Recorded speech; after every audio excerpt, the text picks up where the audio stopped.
antiguo reino de Macedonia era una encrucijada entre las civilizaciones mediterránea y balcánica. Macedonia se convirtió brevemente en el imperio más grande del mundo bajo el reinado de Alejandro Magno en el siglo IV a.C. Durante siglos, los macedonios tuvieron poco que ver con el sur de Grecia y los griegos los consideraron bárbaros que solo eran útiles para las materias primas que proporcionaba su región, especialmente la madera para la construcción naval. Los macedonios, por su parte, tenían a los griegos en igual desprecio. Durante la invasión persa de 480 a.C., Macedonia estaba bajo el dominio persa y se vio obligada a proporcionar tropas para la fuerza invasora. Después de la victoria griega y la expulsión de los persas, Macedonia prefirió mantenerse alejado del resto de Grecia y las disputas y luchas que constantemente tuvieron lugar entre las ciudades-estado griegas y los estados del sur hicieron lo mismo con Macedonia. A principios del siglo VII a.C., los macedonios bajo su rey Carano se establecieron en la parte central de la región y con el tiempo colonizaron hacia el norte y el sur, desplazando a los tesalios e ilirios que habían estado viviendo allí. Antes de su llegada, la tierra era conocida como Ematia, según Homero. Los macedonios tuvieron que lidiar constantemente con vecinos agresivos, especialmente del norte y el oeste, desde donde los guerreros paonios, tracios e ilirios atacaban repetidamente.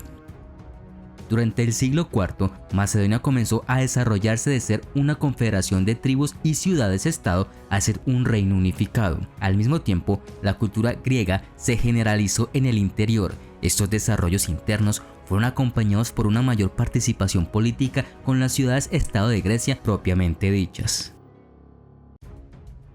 A diferencia de las ciudades-estado griegas que tenían una especie de gobierno democrático, Macedonia era una monarquía hereditaria. Los reyes a menudo eran polígamos y la sucesión a veces era controvertida, con varios hijos de varias madres, todos rivales para ser los herederos. El rey era el jefe de estado, el comandante de las fuerzas armadas y también el jefe de la religión. También tenían el poder de acuñar monedas y hacer circular dinero.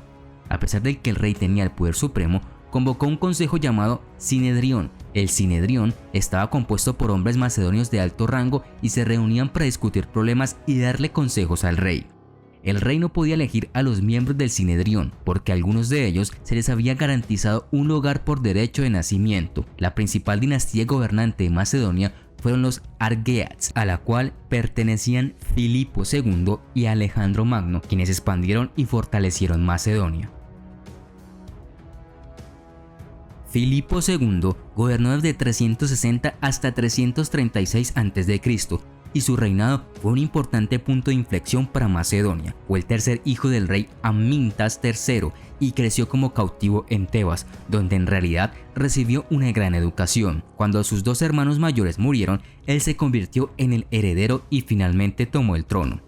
Uno de los logros más importantes de Filipo fue la reforma del ejército macedonio. Introdujo armamento más ligero y una pica o lanza extra larga llamada sarisa. Mejoró algunas tácticas que aprendió en Grecia, como la falange, en la que los soldados marchaban juntos en una formación apretada. Mejoró la guerra de asedio con mejores catapultas y utilizó las fuerzas de caballería junto con las tropas de tierra de una manera revolucionaria. El rey Filipo II tuvo grandes visiones de hacerse cargo de toda Grecia y partes de Asia, pero sabía que tendría que ser inteligente y paciente. Utilizó todo tipo de estrategias diplomáticas e incluso sobornos para aplacar y conquistar ciudades-estado griegas.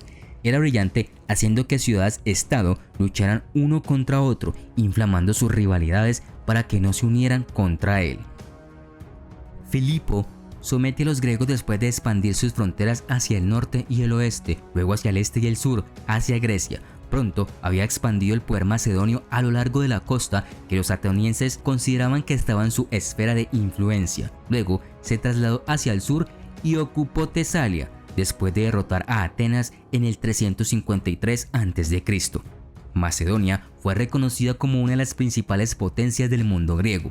Atenas respondió a lo que veían correctamente como la creciente amenaza de Macedonia, organizando una coalición anti-macedonia que incluía a la mayoría de las ciudades poderosas de Grecia, incluida la más fuerte de todas en ese momento, Tebas. Las fuerzas de la alianza se encontraron con los macedonios en la batalla de Queronea en el 338 a.C., donde Filipo y sus macedonios los derrotaron decisivamente. Esta victoria convirtió a Filipo en la figura más poderosa de Grecia. Para formalizar su poder, creó la Liga de Corinto, por la cual todos los estados miembros acordaron no ir a la guerra entre sí. La Liga eligió a Filipo como su líder con la intención de invadir el imperio persa. De las principales ciudades-estado, solo Esparta se mantuvo al margen de la Liga. Filipo fue asesinado en el 336 a.C. en Aigai, la capital de Macedonia, antes de que pudiera lanzar su invasión de Persia. Alejandro Magno, una de las mentes militares más grandes de la historia, llegó al poder y terminó el trabajo que su padre había comenzado. Su reinado de 13 años como rey de Macedonia cambió el curso de la historia europea y asiática. Alejandro asumió el trono a los 20 años después del asesinato de su padre. Rápidamente aprovechó las fuerzas militares de la Liga de Corinto, reuniendo un ejército de más de 43.000 hombres de infantería y 5.500 en caballería. En 333 derrotó hábilmente los ejércitos de Darío el Grande en la batalla de Isos, pero no pudo capturarlo. Tomó Siria en el 332 y Egipto en 331.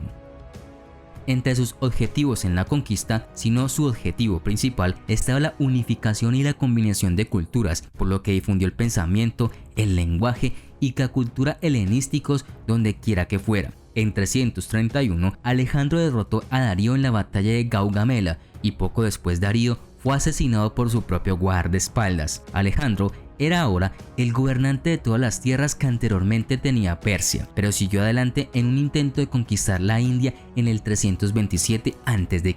Cualquier éxito que haya tenido en esto se vio truncado cuando sus hombres amenazaron con amotinarse si no se volvía y cancelaba la campaña.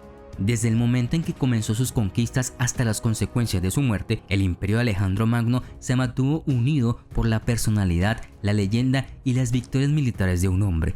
Eso no fue algo bueno. El poder de Alejandro y la autoridad de su gobierno dependían de su continuo éxito. Cada vez que eso flaqueaba, los cimientos del imperio se desmoronaban. En su esfuerzo por la integración de la cultura y las poblaciones griegas y persas, alentó a sus soldados a casarse con mujeres persas. Él mismo se casó con 3 esposas relacionadas con la dinastía persa caída. Si bien su reputación como conquistador podría hacernos imaginar que destruyó un imperio, en realidad tuvo cuidado de mantener las estructuras del gobierno persa en su lugar. En general, los nuevos gobernantes de Macedonia cambiaron poco sobre la organización del gobierno de Persia. Los griegos constituían una minoría en las tierras que conquistaron y Alejandro mantuvo a las élites persas en posiciones de poder para ayudar a suavizar la transición. Mientras Alejandro mantenía la infraestructura persa, sí buscó difundir la cultura griega en todo el mundo, pero el gobernante macedonio y sus funcionarios también eran notablemente tolerantes con las religiones y costumbres locales. Alejandro apoyó a los sacerdotes persas y egipcios y patrocinó la construcción de templos, pero también construyó nuevas ciudades con arquitectura helenística y buscó difundir las ideas griegas a través de nuevas instituciones educativas. El griego se convirtió en el idioma común de la cultura de élite y la diplomacia en Asia Occidental.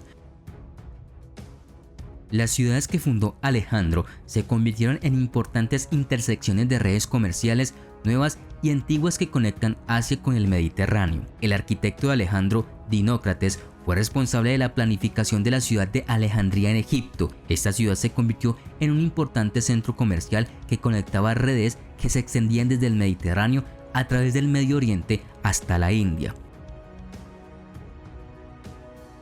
En 323 a.C., después de 10 días de una fiebre alta, Alejandro Magno muere. Alejandro no nombró sucesor, por lo que su imperio se dividió entre sus 4 generales: Lisímaco, que gobernaría Tracia y Asia Menor; Ptolomeo I, Egipto, Palestina, Cilicia, Nabatea y Chipre; Seleuco, Mesopotamia, Levante, Persia e India; y Casandro, quien tomó Macedonia y Grecia. Estos 4 eran conocidos como los diádocos, y aunque cada uno tenía suficiente tierra y riquezas para satisfacer a cualquiera, querían más, y las guerras de los diádocos empezaron. Estas guerras involucraron no solo a los 4 generales, sino también a otros que creían que se les debía una mayor parte del imperio de Alejandro. La madre de Alejandro, Olimpia, también se involucró en las disputas y finalmente mató a Eurídice y Filipo III, el hijo de Alejandro Magno. Alejandro IV fue la elección más obvia como sucesor, pero nació poco después de la muerte de Alejandro. Finalmente fue asesinado por orden de Casandro en el 309 a.C. Los reinos sucesores gobernados por los generales de Alejandro continuaron difundiendo la cultura y la religión griegas en Asia, e incluso después de la caída de sus imperios, el Imperio Romano continuó la difusión de ideas, religión y cultura que tenían raíces claramente griegas. La historia de Macedonia entre 275 a.C. y 205 se caracteriza por una serie de campañas militares de sus reyes con diferentes niveles de éxito y asesinatos de esos reyes y otros miembros de la aristocracia. El más exitoso de estos, al menos al principio, fue Filipo V, que aseguró sus fronteras contra las tribus invasoras y expandió el poder macedonio en Grecia y en todo el Mediterráneo a través de Asia Menor y Egipto. Macedonia se involucró en los asuntos de Roma durante la Segunda Guerra Púnica, cuando un enviado macedonio a bordo de un barco con un diplomático cartaginés fue capturado en el 215 a.C. y se descubrió que llevaba un tratado entre Macedonia y el general cartaginés Aníbal Barca. Roma no podía permitirse una alianza entre Cartago y Macedonia, y así comenzó la Primera Guerra de Macedonia. Roma salió victoriosa, como lo fue también en la Segunda Guerra Púnica, y se estableció como la mayor potencia en la región mediterránea. Macedonia continuó afirmando su independencia y autoridad. Sin embargo, durante las siguientes décadas, mientras que Roma se hizo cada vez más poderosa, los romanos no habían olvidado ni perdonado a Filipo V por su relación con Cartago y exigieron una suma exorbitante en daños. Filipo V rechazó esta demanda y así comenzó la Segunda Guerra de Macedonia, en la que Roma volvió a salir victoriosa y Macedonia se vio obligada a entregar sus posesiones en Grecia. La Tercera Guerra de Macedonia y la Cuarta Guerra de Macedonia terminaron de la misma manera y cada vez Macedonia perdía un poco más. Cuando los romanos ganaron la Tercera Guerra Púnica contra Cartago en el 146 a.C., Macedonia fue absorbida poco después como provincia romana.